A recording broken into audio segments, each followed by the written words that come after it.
Too much or never enough? Let's get started. Another race for the world's greatest driver, Juan Manuel Fangio. Former world champion Jim Clark leapt into the lead. That's Clark's Lotus going like a bomb. And James Hunt is the world champion by just one single point. By being a racing driver, you are under risk all the time. And if you no longer go for a gap that exists, you're no longer a racing driver. And that is Michael Schumacher ahead, the world champion. To become a four-time world champion, Sebastian Vettel, Lewis Hamilton, champion of the world. That's for all the kids out there who dream the impossible. Max Verstappen is champion of the world. Oh my God! Max Verstappen, you are the world champion! The world champion!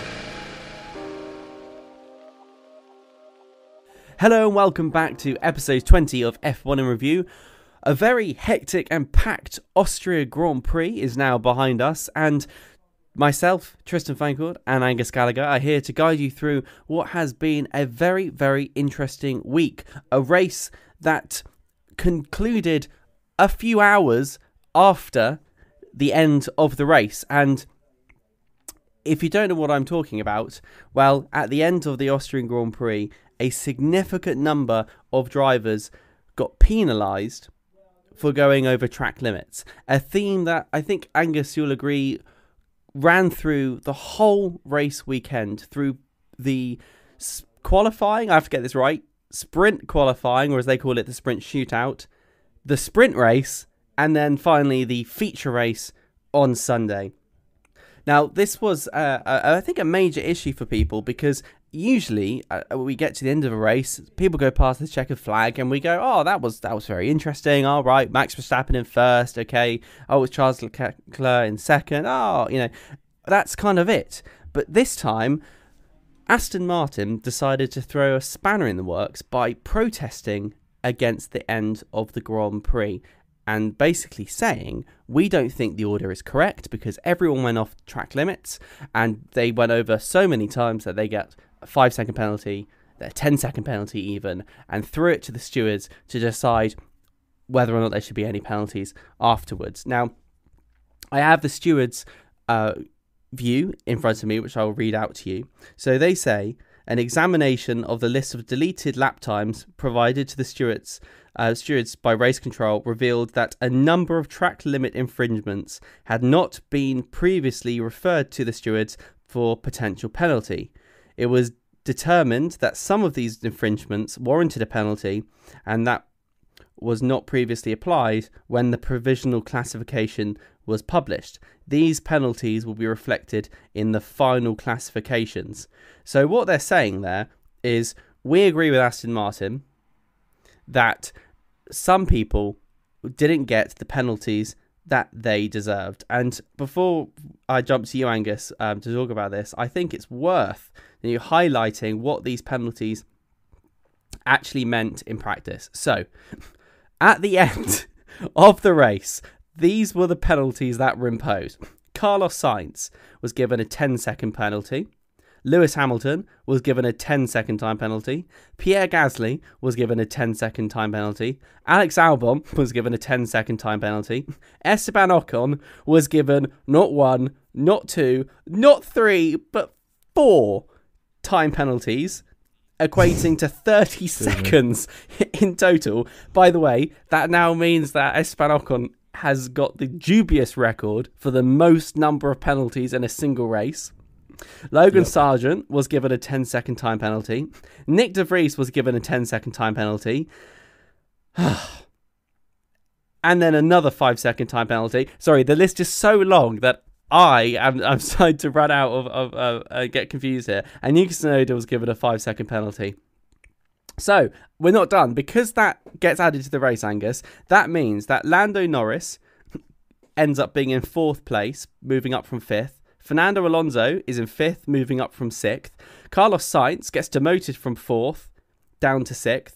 George Russell moves to 7th place from 8th place. Lewis Hamilton gets demoted from 7th to 8th. Lance Stroll gets in 9th place, up from P10. Pierre Gasly gets demoted from P9 to P10. Alex Albon stays in 11th. Zhou Guanyu goes up to P14. Logan Sargent gets a penalty but stays in 13th. Esteban Ocon gets demoted from 12th to 14th. Valtteri Bottas moves from 16th to 15th. Oscar Piastri gets to 16th from P17th. Nick De Vries gets demoted from P15 to P17. Kevin Magnussen is up to 18th from P19, and Yuki Tsunoda demoted to P19 from P18. And then Max Verstappen, Charles Leclerc, and Sergio Perez 1, 2, and 3. Blimey. That all happened at the end of a race. That's taken multiple minutes to go through, and I have all the information in front of me. Angus, should we be making this large number of changes to the final classification after the race like this? Could you just repeat for the listeners all of that, just in case they missed any of that? I'm joking. I'm joking. No, it's but I'd like to first address, I love the wording, it made me chuckle when I read it, about Aston Martin were protesting the race result. I love that wording. It just sounds like they're being very like throwing toys out the pram. Just like, we didn't like it. We came 6th and 9th. We don't like it. We want to come higher. We're going to protest the whole thing. But as you mentioned, it turned out it was a track limits association. That's what it was. They were protesting about. Now, should this be such an issue after the end of the race? I mean, it's an interesting one, because my question is, how come in qualifying there is such a laser focus on track limits, and drivers such as Sergio Perez on the Friday qualifying can have lap times deleted almost instantaneously or within 30 seconds. So you find out immediately what happens to their lap. He had a lap which was good enough for second in Q2, I think, on the Friday night, and within 30 seconds his lap was gone. We knew it. How come? I guess in the race they have to, I guess you tally up, I suppose, don't you? You tally up how many track limits offences you have, and as a result they have to work out at the end who has how many, why they might end up, or whether they end up needing a penalty or not. But still, it just seems all a bit farcical. It makes F1 look silly. I think any penalty, it does, yeah. Any penalty which ends up being after the race makes F1 look a little bit silly, because you're thinking, well, how could they not decide this earlier? But this one, when so many drivers had penalties, I hate to put this upon you, but you missed out a penalty, Tristan. You were very thorough, but Kevin Magnussen also got a 5-second time penalty for track limits. The ridiculousness of it all was that the bottom three drivers, De Vries, Magnussen and Tsunoda, all originally came 17th, 18th, 19th, I think, and then they had penalties, which meant they all shifted around and moved around in the battle for 17th just through having penalties. I think it's just pretty farcical overall, and there are certain tracks where it's going to flare up. Like, for example, Monaco, it's never going to be an issue. That's a street circuit with walls. Most street circuits the same. And you get other ones like Austria. It's always been a problem at Austria because it's such a tight track and the corners are quite fast. It's a short lap. And in qualifying on the Friday night in Q1, the gap between first and last was 0.8 of a second. So clearly that is minuscule in the context of the real gap between top and bottom in the field. So sure, there's going to be fine margins, and they have to try and get those fine margins. But it's just a bit of a joke, really, isn't it? How do you solve it though? Well, they have solved it. You are absolutely right, Angus. It shouldn't take them this long, and there are sensors in the track and on the white line. Yes, that detects. So it should be automatic. I don't know how it's not automatic. I did a very courtesy sort of Google of how other sports do it, and MotoGP, they've just got sensors on the bikes and on the track. They go over, automatic. And what's really bizarre about this is it took them so long to calculate this, and because of that, I think most people sort of lost interest. And that's what kind of annoys me about this, is you kind of go, well, that's it. That's the end of the race. Excellent. We've had the closing music of the Austrian national anthem. Excellent. Max Verstappen's walked off. And then you close it, and you close the laptop, you exit your phone, you walk off.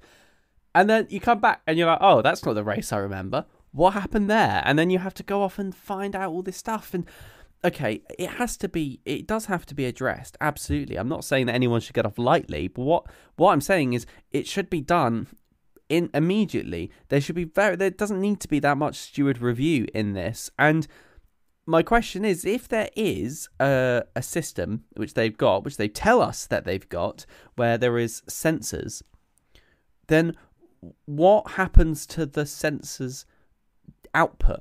Does it go to the stewards directly, and then they go, oh, we'll ignore Ocon? I did a bit of napkin maths, and I think Ocon went off the track 30 times to the amount of penalties he did. So, I mean, that surely it flagged it up that many times, because the way you get the penalties, right, is you get first strike, second strike, third strike, and then you get a black and white flag.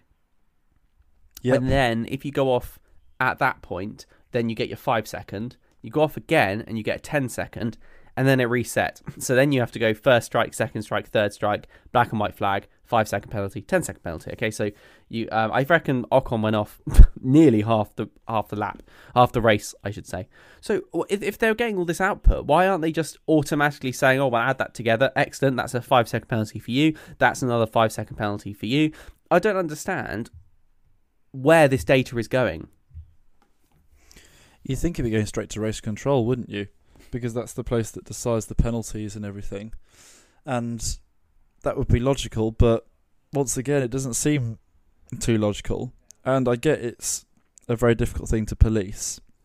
And also, there's such fine margins in terms of seeing which part of the car, which part of the tyre has gone off the track. But it's just, yeah, imagine going off 30 times in one race, and that would be absolutely insane if you actually did that. But it's interesting as well, because I remember seeing a clip of the Austrian Grand Prix like many moons ago, and they used to drivers used to actually take turn one wide and like go off onto the runoff because it was more advantageous just to carry more speed into turn one, and then from there you just carry on. Whilst if you did that these days, it would obviously be like that's an obvious track limits breach. But and it's also, I can't lie to you, it's one of these topics which is just, I don't know about you, Tristan, it's so dull. It's so dull being like, oh, track limits, like have they gone outside the track? Have they got? And it's so boring. But guess it's still something we have to talk about, isn't it? Well, even during the race weekend, the commentators were looking at the wheel and going, oh, yeah, I think that's over. And clearly, because we have different angles, it was making it very, very difficult to assess. And that, to me, that's the frustrating thing, is I think qualifying for me ended up not looking at the lap and only caring about whether or not they went off the track. Because Max Verstappen, for example, could have set an incredible lap time. He could have set an under 1 minute, saved 18 seconds off a lap. But if he went off the track, it doesn't mean anything. And that's exactly what we saw with Perez. Perez was fast enough to be in P2. He had 4/10 of a second leeway between the cutoff point to get into Q3. And yet he went off the track, so it doesn't matter. And that's what I feel like qualifying descended into. It wasn't necessarily who could get round the track the fastest. It was who could get round the track staying in the white lines. Yeah. But when it becomes that, it becomes just dull. And it's like, and it defeats the object of F1, which is trying to push the limits. And if it works at other tracks where you can push the limits and get away with it a bit more, then it actually makes it more of a spectacle than this boring thing where like, but I don't know. But then even then you're saying like, oh well, when we follow the rules this much, this is what ends up being the result of it, and therefore you're sort of disregarding the rules. So you have to follow the rules, otherwise it becomes like a bit of a farce still. It's all just a farce. It's just I can't. It's all just a farce. Is that what we're going to conclude? Yeah, that's my conclusion. It's a farce, and let's go to the next race. That's it. Yeah, it is a very difficult one. I think my summary is I'm glad they're sticking by the rules. I'm sad that it descended into a let's follow in the white lines sort of qualifying. But what I'm displeased about was the length of time to wrap the race up, because the race wasn't over until the final qualification was published, and that took forever to actually work a way through that. And that's the thing that I think, yet again, that we're saying is it's not necessarily the stewards are doing the wrong thing, but it's the clarity. It's making sure that everyone knows what's gone on at any point, because there wasn't a message at the end of the race that said, the classification is under review by the stewards due to white line infringement. There wasn't any of that. And then there's an embarrassment that comes along with F1. If you do a podium and those 3 people are under investigation and then don't get it, then they have to give the trophy to someone else. Now, in this case, that didn't happen. But imagine Norris's celebrations if he knew immediately he was in P4. It would have been pretty spectacular. And finally, I do think that you drive a different race if you know you've got a penalty. So I think we could have seen some more daring last laps if you'd like to try and offset that. But it's worth saying that the race was only one small part of what I think was a very, very compact race weekend. We had on the Friday practice, followed by qualifying for the race on Sunday. Then on Saturday, we had the sprint shootout in the morning, UK time, and then the sprint in the afternoon. Angus, are we getting to the point now where having a qualifying, a race, a sprint shootout, and a sprint race is just too much F1? That's interesting. By the way, can we just acknowledge, I still get thrown off by SQ1 and whatever that means. It's just such a weird term. Squan. Yeah, squan. Yeah, squan, squoo, and squee. Yeah, I just. But to be fair, I mean, I want to acknowledge first of all, I'm going to say some shocking news that I want to acknowledge how the sprint was enjoyable. Yes. That was due to that we can't ignore the huge elephant in this room right now. Admittedly, the rain helped. Can't deny that. And also, the finish was lit up by the fact that he had lots of drivers who gambled and pitted for dries, and then you had others stay on intermediate. So it made for enthralling entertainment at the end.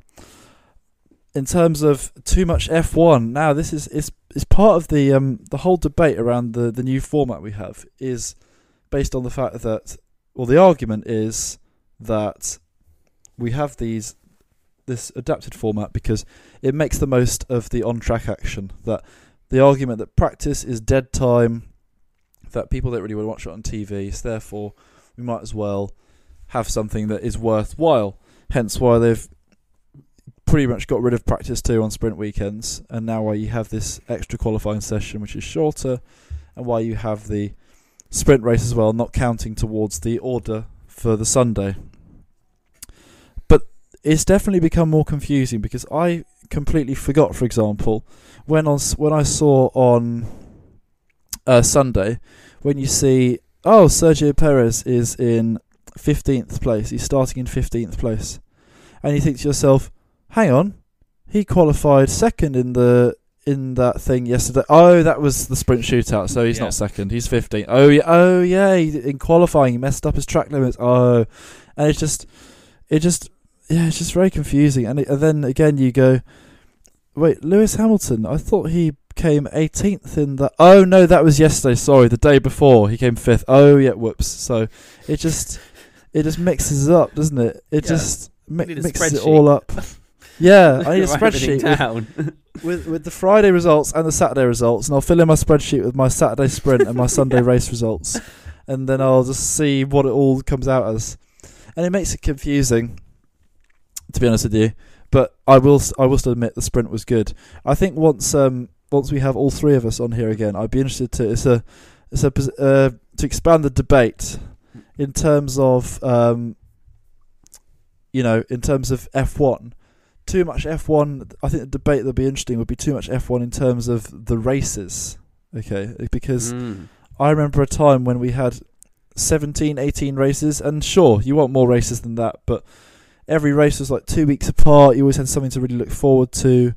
It also meant that statistics weren't skewed as much. If a car was really dominant in one year, you wouldn't have a driver winning 16 races like last year, and it wouldn't skew the statistics necessarily. Yeah. But it's driven by money, but it's an urge by the sports authorities to have more and more races.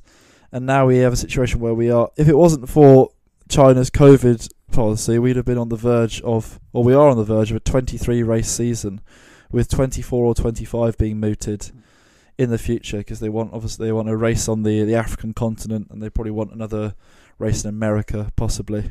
So that would take it up to 25 if you add China back in.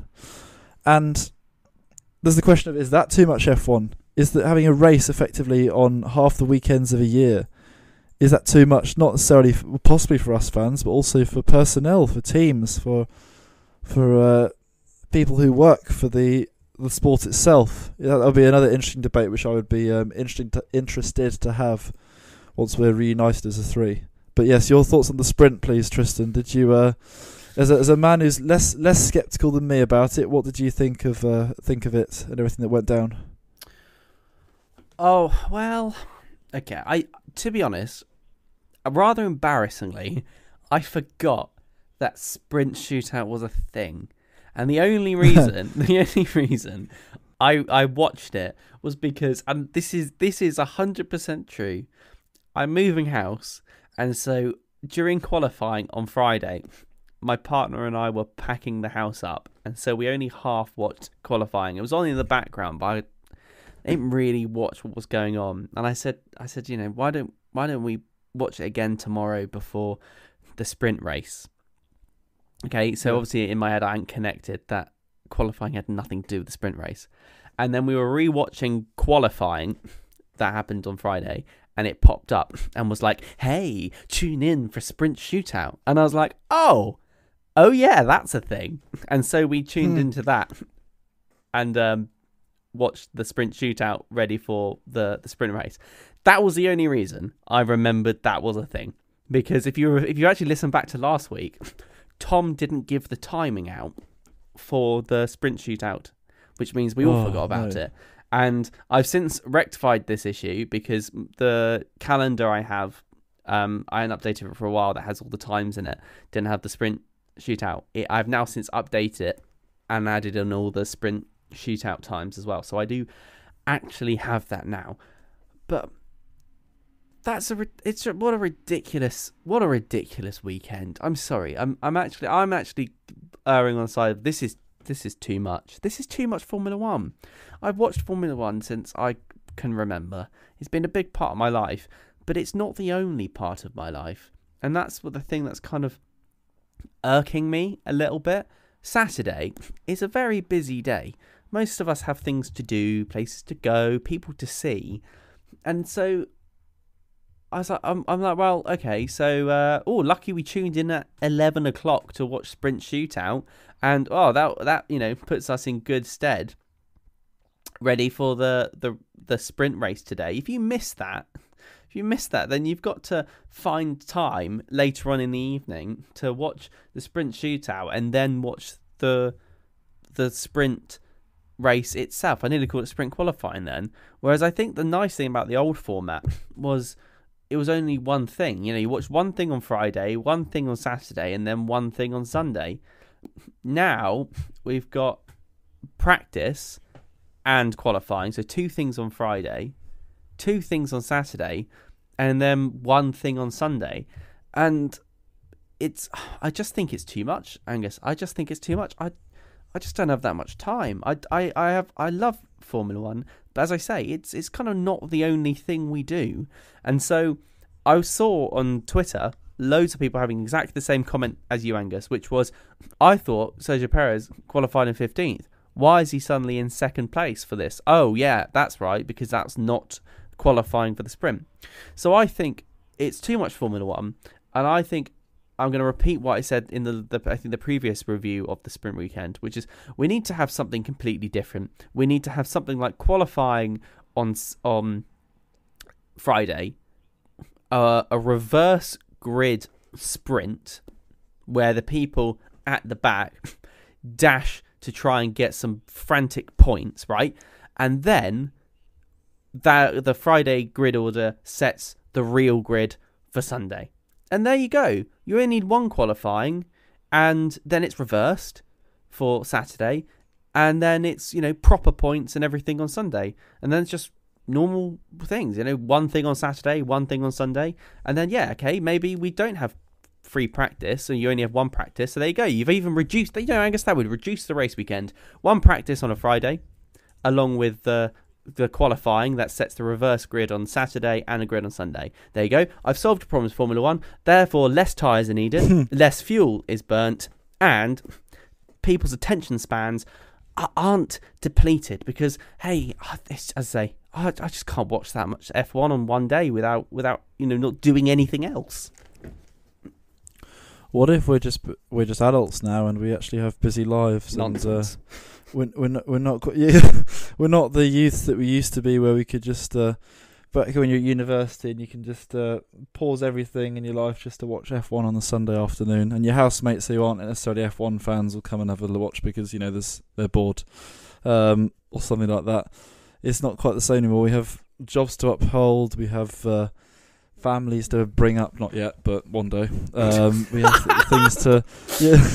we have things to do. So maybe I sit there and at 11 a.m. on a Saturday, I've life stuff to sort out. I was doing a spring clean of my flat this weekend. I had left it for a while, and clearly because it's July, and I summer I was clean. just doing it's literally a summer clean. So I was just doing the hoovering and the surface swiping, etc., and the de-dusting or undusting, whatever you want to call it. So, and I was like, well, I'm cleaning. I've got things to do. So I guess the sprint shootout will just have to wait. So maybe we're just busy, and maybe just we're being swept up with the just human life. Maybe this is just it is what it is now. I don't think it's just us. I think most people do things at the weekend, and that's the issue. That's the issue I'm raising. I think it's just got too much, and everything's called different things because you need to have a dedicated sponsor for each event, and it just gets a bit old. And I think that's where I am at the moment with these sprint races. I watch them, and I hold my hands up. I loved this weekend's one. Brilliant. Absolutely. Fantastic race.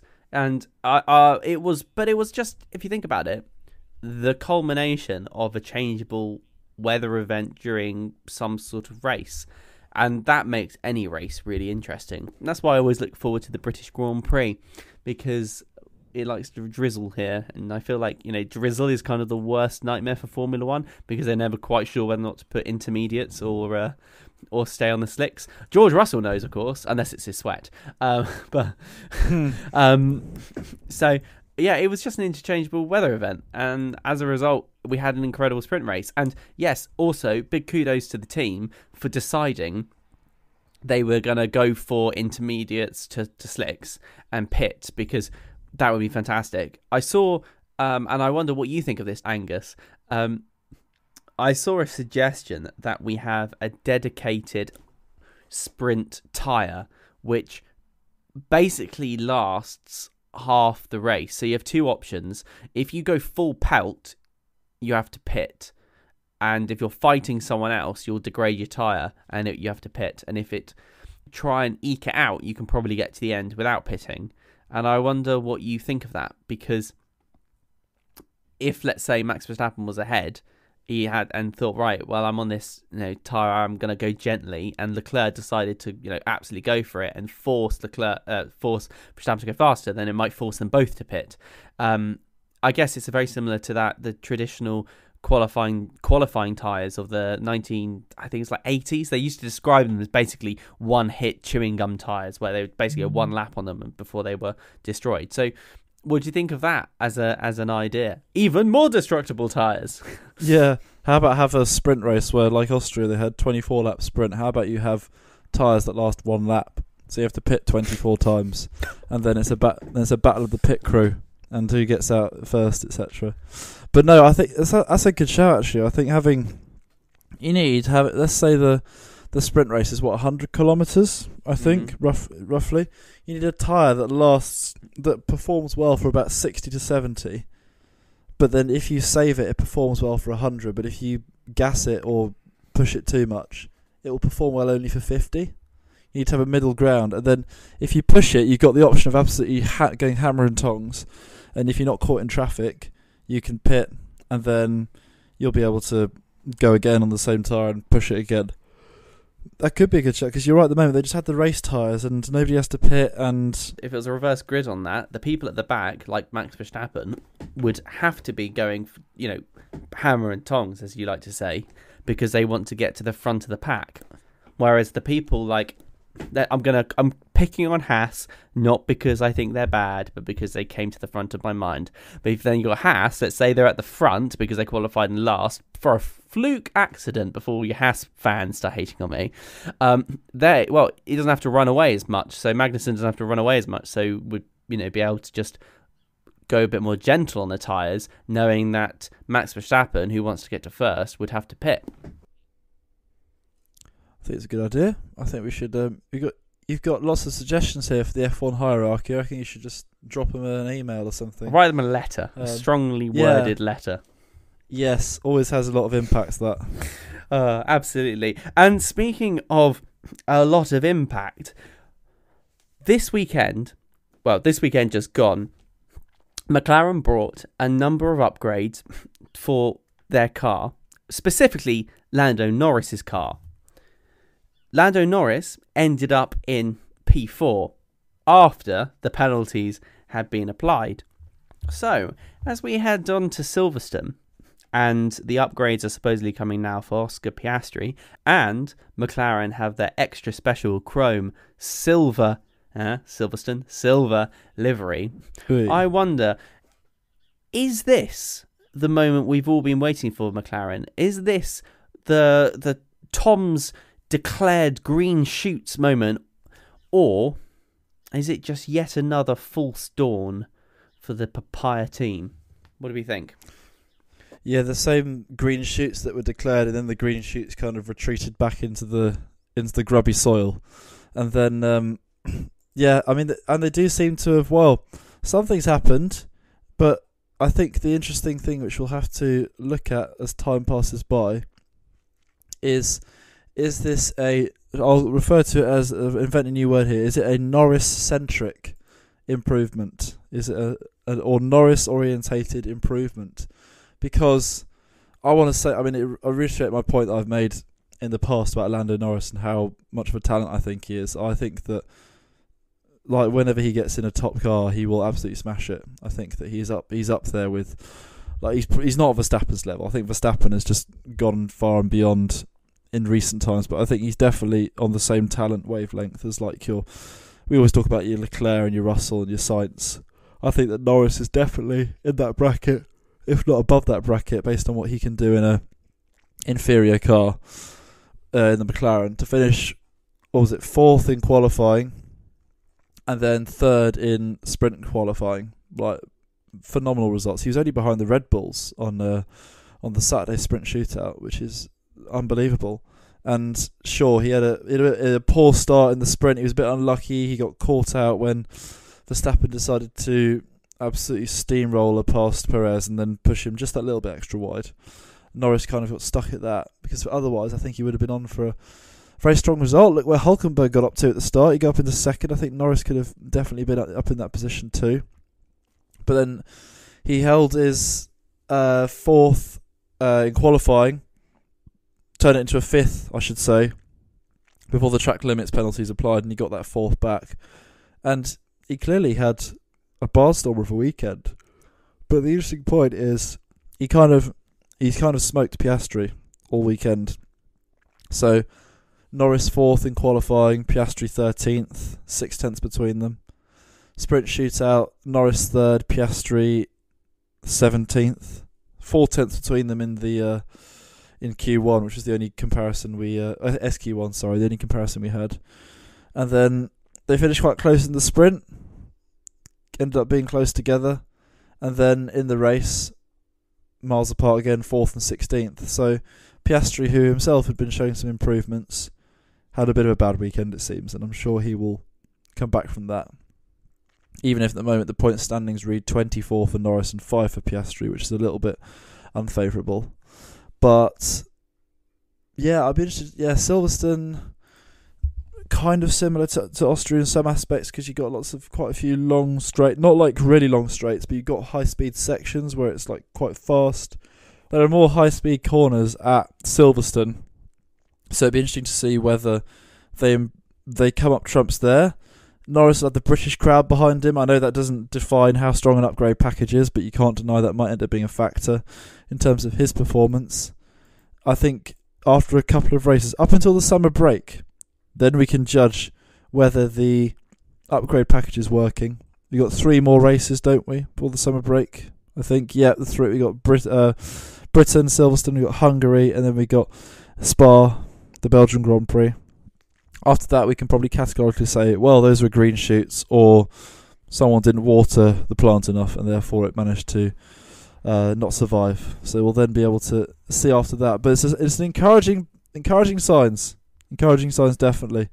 But I think Norris, it could be just that Norris was on one, if you get what I'm saying. But we'll have to find out. Yeah, I think so.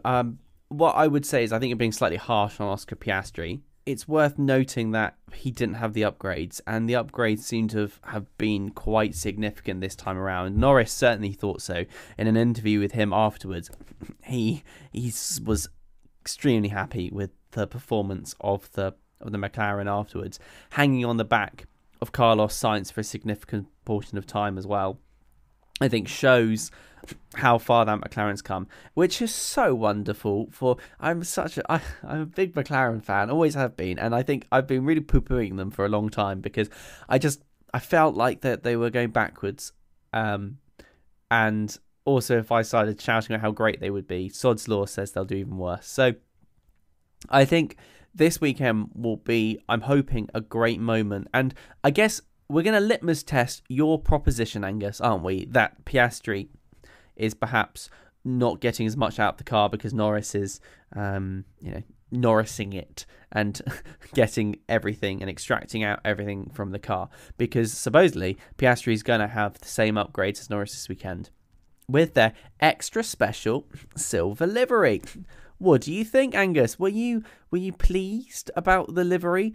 It was supposed to target your nostalgic strings and throw you back to a glorious era of Lewis Hamilton and Jenson Button in that classic 2008 Vodafone and silver, the Vodafone red silver livery. Did it do it for you? No. Oh. Sorry. It's just, you're right. It's the chrome livery is something which, in its multiple forms, is something which and I'm sure all of us grew up with in terms of McLaren and livery, in that they had this beautiful Vodafone chrome and the splashes of red livery, and also just the image of that with Lewis Hamilton wearing the yellow crash helmet he used to have, just iconic images. And also before that, McLaren used to run this really nice, when they used to have Kimi Räikkönen back in the day, and when they had Mika Häkkinen as well in the 90s and early 2000s, they used to have this beautiful pure silver chrome livery with no like red or anything, just silver all over, with a splash of black on the rear wing, and it was just beautiful, and it really gave the car, it just looked fast, and it was fast, it was very fast.